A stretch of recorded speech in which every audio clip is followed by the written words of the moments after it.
Le président Võ Văn Thưởng reçoit la ministre japonaise des Affaires étrangères Kamikawa Yoko en visite au Vietnam. Le Premier ministre appelle à une transformation numérique globale pour créer en temps un gouvernement numérique, une économie numérique et une société numérique. Après un demi-siècle, la grande horloge située au cœur de la capitale continue de fonctionner et reste toujours un beau symbole culturel dans la vie des Hanoïens.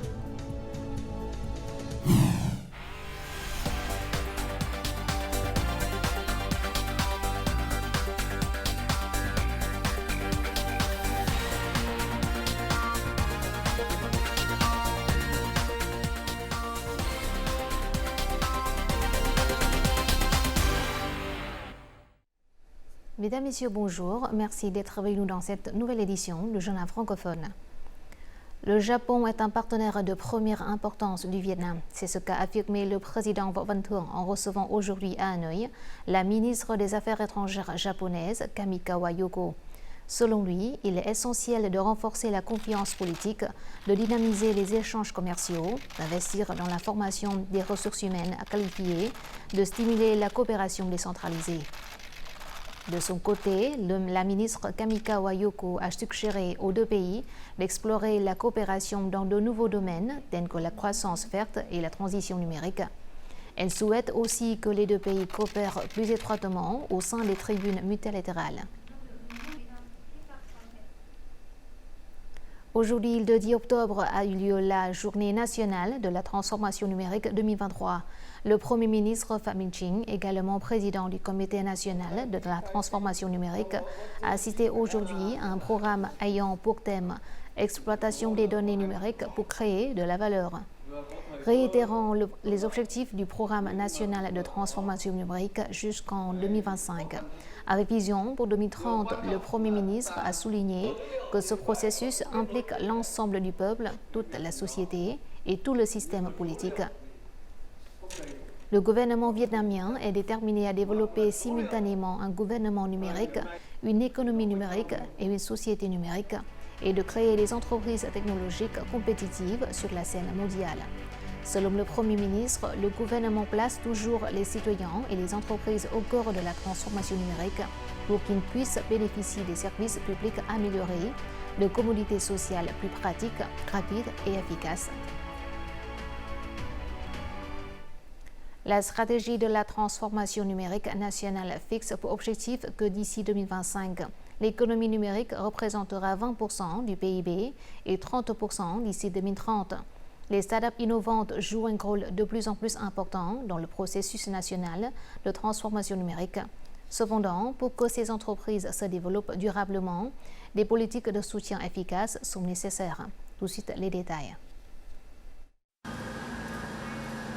En 2015, cette société a développé un logiciel pour aider à réduire au maximum les coûts de logistique grâce à la numérisation de tout le processus de transport, de l'usine jusqu'au canal de vente au détail.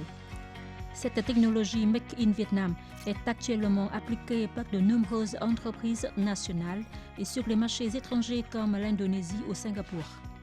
Selon les représentants de la société, les start-up pendant la phase de démarrage ont grandement besoin du soutien technologique et de gestion.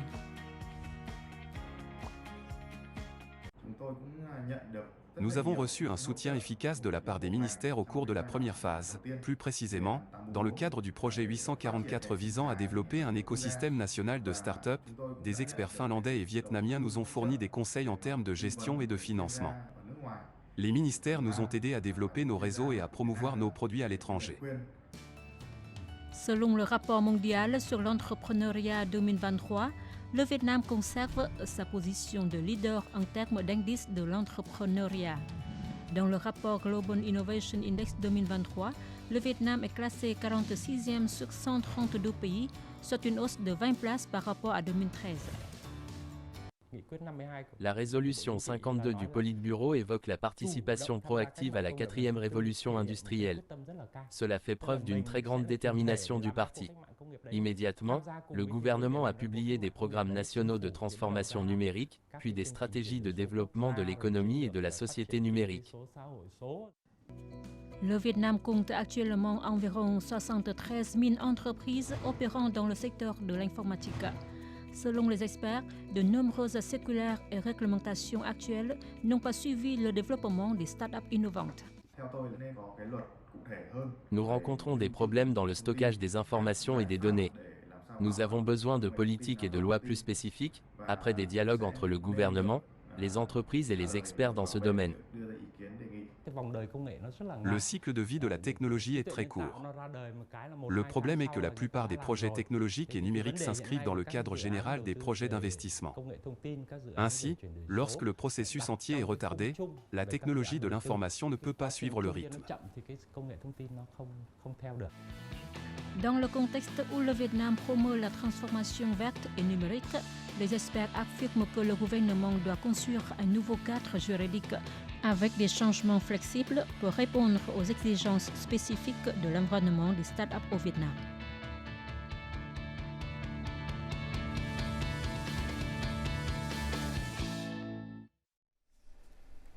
Poursuivant son voyage d'affaires dans des provinces du Delta du Mekong, le président de l'Assemblée nationale, Vương Đình Huệ, a travaillé aujourd'hui avec la permanence du comité provincial du parti de Hậu Giang, se félicitant du fait que Hậu Giang est en train de devenir un point lumineux du pays en termes de développement économique.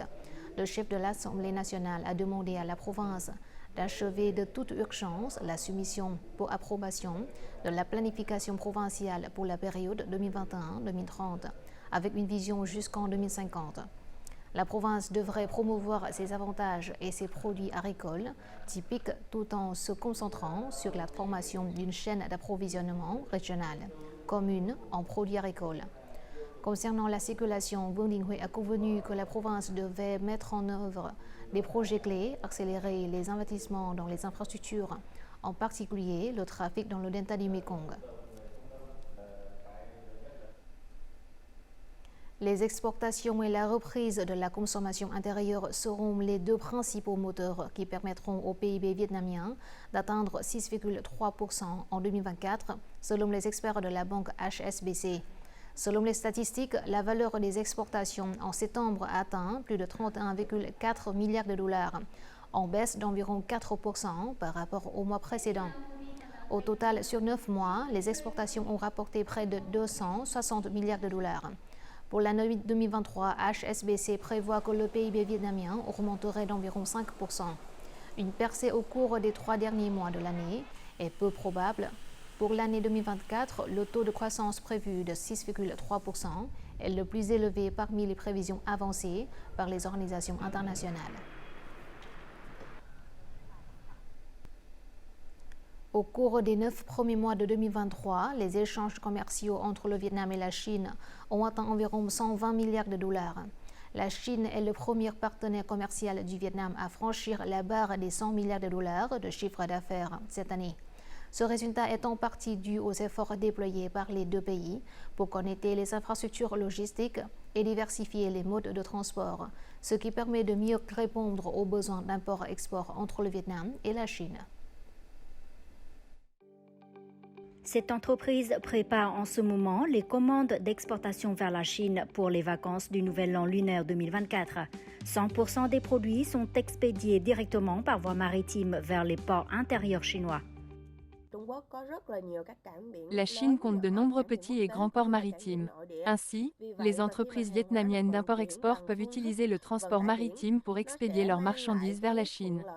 Cela permet de réduire les risques et les coûts. Les entreprises vietnamiennes peuvent donc gérer facilement les problèmes de dédouanement. Outre le transport maritime, le transport aérien est également de plus en plus favorisé par les entreprises exportatrices vietnamiennes et chinoises. Non seulement les délais de livraison sont courts, mais les systèmes d'entreposage sont également synchrones. Cette entreprise, par exemple, reçoit parfois 70 tonnes de marchandises par jour. L'infrastructure du transport aérien du Vietnam est relativement complète. Par conséquent, la quantité de fret aérien qui passe quotidiennement par les points de contrôle est énorme. Le développement du système ferroviaire international entre le Vietnam et la Chine joue un rôle clé dans la facilitation du commerce bilatéral et la réduction de la charge pesant sur les transports routiers. Le Vietnam et la Chine construisent des chemins de fer à grande vitesse et des trains spécialisés pour effectuer un dédouanement efficace. Par exemple, grâce aux trains de conteneurs réfrigérés auto-alimentés, de plus en plus de produits agricoles et de fruits de mer vietnamiens sont expédiés directement vers la Chine. À ce jour, nous avons 128 produits et 48 types de fruits de mer vivants éligibles à l'exportation vers la Chine. Les produits vietnamiens ne sont pas seulement distribués dans le sud et dans les zones frontalières, mais sont également consommés sur le marché intérieur de la Chine. Dans un contexte de développement rapide du commerce électronique transfrontalier, les entreprises estiment que la diversification des modes de transport pourrait contribuer à faciliter l'expédition des produits du commerce électronique entre la Chine et le Vietnam.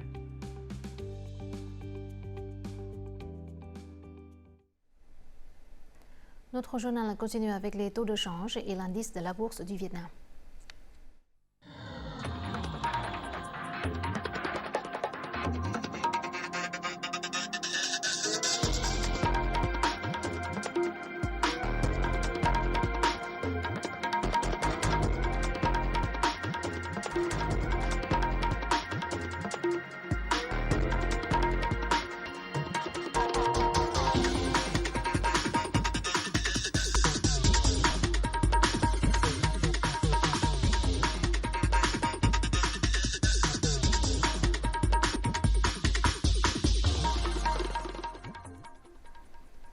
Dans la soirée du 5 octobre, la Chambre des représentants belge a adopté à l'unanimité une résolution relative à l'aide à apporter aux victimes de l'utilisation de l'agent orange durant la guerre du Vietnam.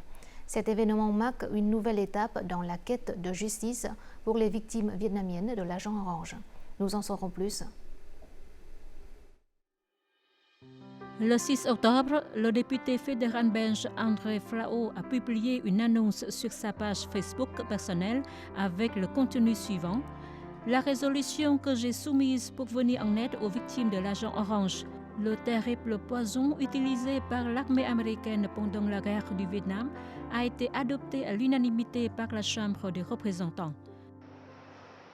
Il y a 10 ans, après avoir visité le Vietnam et pris connaissance pour la première fois de la catastrophe de l'agent orange, Madame Chris Reisken, une femme d'affaires belge, a lancé un projet caritatif annuel visant à collecter des dons pour l'association des victimes de l'agent orange à Hue An.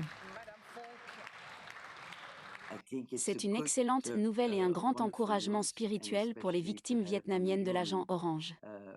Je n'ai mis en œuvre qu'un projet de soutien aux victimes de l'agent orange à Hue An, mais maintenant que la résolution a été adoptée par la Chambre des représentants belges, toutes les victimes de l'agent orange à travers le Vietnam ont la possibilité de recevoir l'aide nécessaire. À travers cette résolution, les parlementaires belges appellent le gouvernement, les entreprises et les particuliers belges à prendre des mesures spécifiques pour apporter un soutien à long terme aux victimes de l'agent orange. C'est très important qu'il y ait une reconnaissance et qu'il y ait une solidarité vers les victimes. Et c'est très important aussi de montrer le soutien aux victimes et que ce qui s'est passé puisse servir aussi pour les générations futures. Et j'espère que ça va inspirer d'autres pays.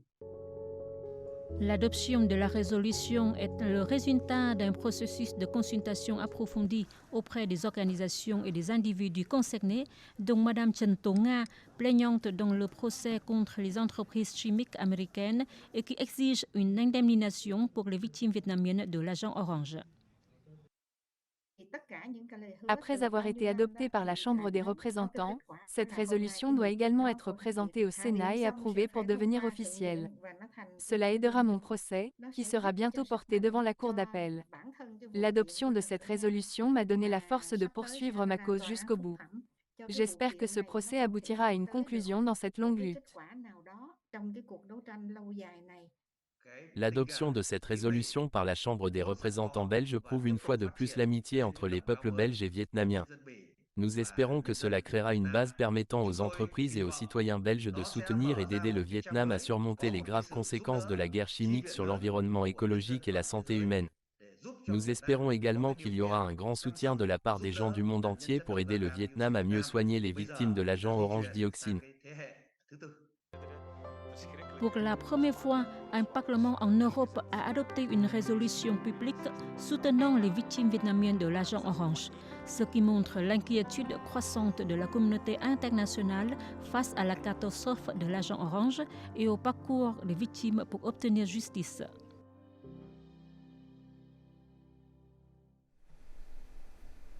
Plus de 3000 philaos viennent d'être plantés le long du grand chenal de navigation menant à la rivière Ho, dans la ville de Duyên Hải, province de Cha Vinh au sud. Ces plantations contribuent à répondre au changement climatique et à prévenir les glissements de terrain. Selon le plan, d'ici 2025, les deux côtés de ce chenal, d'une longueur de 16 km, devront être couverts de 50 000 plantes de mangroves et de philaos. L'objectif est de limiter les glissements de terrain et d'assurer la fluidité du trafic de grands navires entrant dans la rivière Ho. Avec le lac Hoan Kiem et la tour de la Tortue, la grande horloge au cœur de la capitale est devenue un symbole pour de nombreuses générations de Hanoïens. Au cours des 4 dernières décennies, ces anquilles ont tourné silencieusement, devenant ainsi des témoins de l'histoire. À l'occasion du 69e anniversaire de la journée de la libération de la capitale, nous vous invitons à rencontrer le personnel technique chargé de restaurer et d'entretenir cette horloge et de découvrir leur travail silencieux mais significatif. Chaque jour, ces techniciens gravissent cette tour de plus de 10 mètres de haut pour vérifier et entretenir le mécanisme de l'horloge. Ils ont même dû inventer des pièces de rechange, car après de nombreuses années, plusieurs appareils étaient endommagés et ne pouvaient plus être achetés. Chaque jour, nous devons monter sur ce toit pour voir si l'heure est correcte. Tous les équipements électriques ou mécaniques sont souvent mouillés et endommagés lorsqu'il pleut.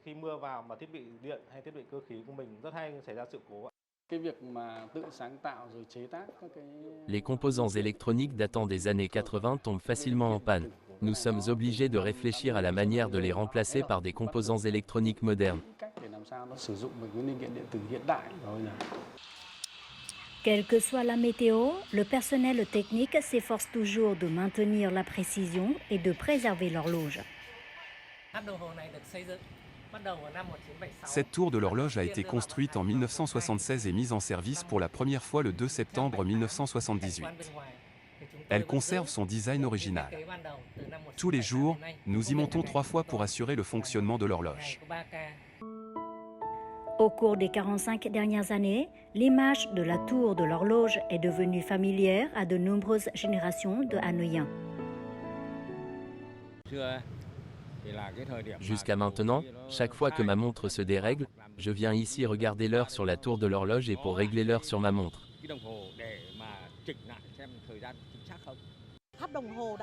La tour de l'horloge nous a accompagnés au fil des années. Elle est témoin de tous nos souvenirs de l'enfance. Aujourd'hui, cette horloge continue de fonctionner et reste un beau symbole culturel dans la vie des habitants de la capitale. C'est aussi un endroit à ne pas manquer pour les touristes visitant Hanoï.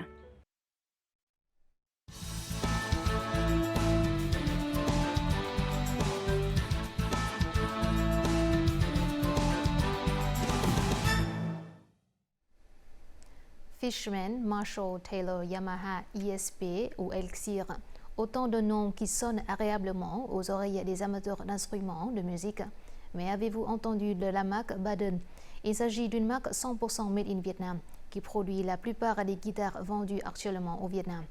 Datant de plus d'un demi-siècle, l'atelier Baden est l'un des 2 derniers établissements de fabrication de guitares artisanales à Ho Chi Minh Ville.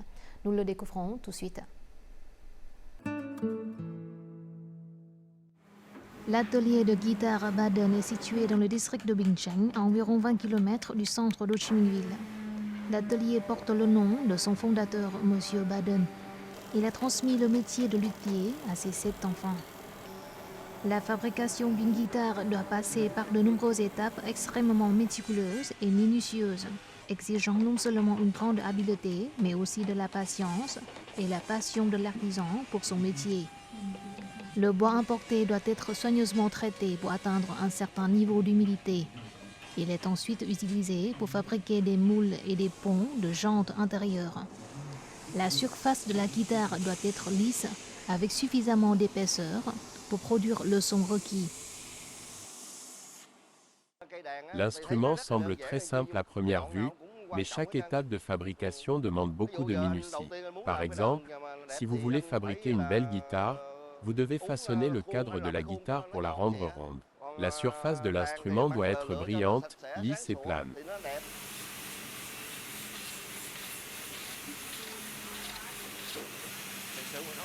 Le bois le plus populaire aujourd'hui est le bois de Hongdao.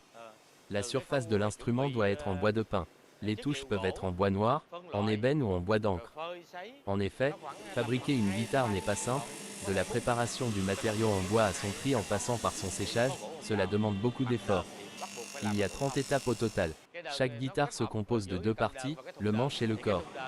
Le corps donnera le son, tandis que le manche déterminera la hauteur des notes.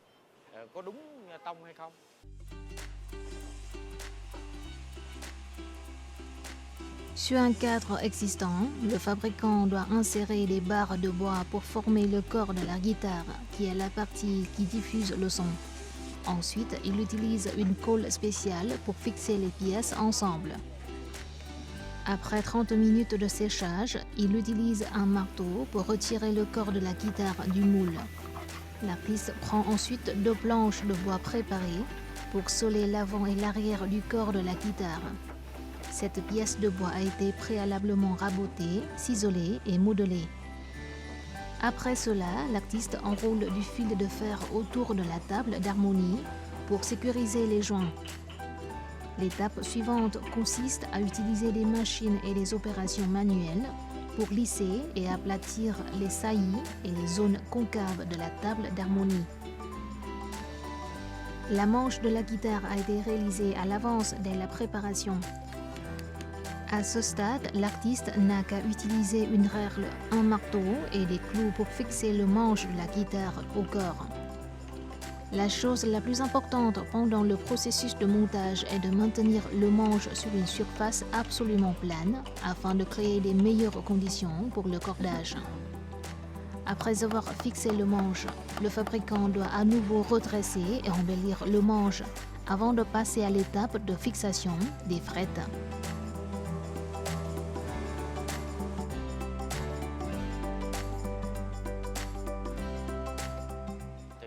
La fabrication d'une guitare peut prendre jusqu'à 6 mois. Ce sont des guitares spéciales. Normalement, nous produisons environ de 30 à 50 guitares par mois. Je suis très fier de ce métier familial dont les produits font la joie de tous. Je suis encore plus fier de pouvoir suivre les traces de mon père et préserver ce métier. Je suis fier du métier de ma famille. Quand je sors dans la rue et que je vois quelqu'un porter une guitare badon, je me sens très heureux parce que notre marque est connue et détenue par beaucoup de gens. Je me sens fier, le son produit par la guitare de ma famille est très spécial. Je suis très heureux lorsque les clients sont satisfaits du son d'un instrument badon. Le temps chaud de Ho Chi Minh Ville n'affecte pas la progression du travail des ouvriers, alors que d'autres usines ne trouvent aujourd'hui aucun débouché et n'ont pas de successeur. L'atelier de guitare de Baden reste solide et transmet le métier sur 3 générations. Le secret de la famille n'est pas seulement l'amour pour le métier, mais aussi l'assiduité, la minutie et la rigueur des prédécesseurs et des successeurs. Ce métier de luthier nous a été transmis par notre père, puis nous l'avons enseigné à nos enfants. Nos frères s'unissent pour développer la marque d'instruments Badon.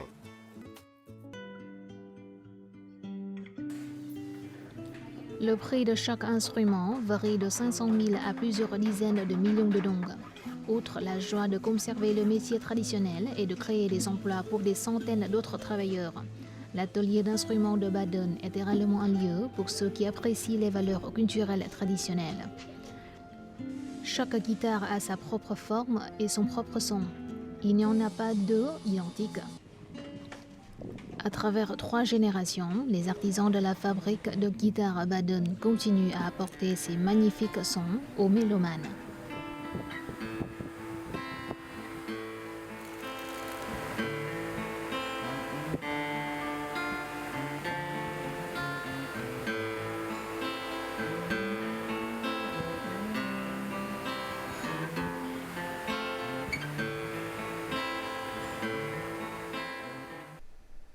Et voici les prévisions météorologiques dans les principales villes du Vietnam.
C'est la fin de notre journal francophone. Merci de votre attention. Afin de regarder en ligne les émissions de la chaîne VTV4, veuillez consulter le site web apparu à l'écran. Vous pouvez aussi télécharger l'application VTV Go sur App Store ou Google Play. Au revoir et à très bientôt.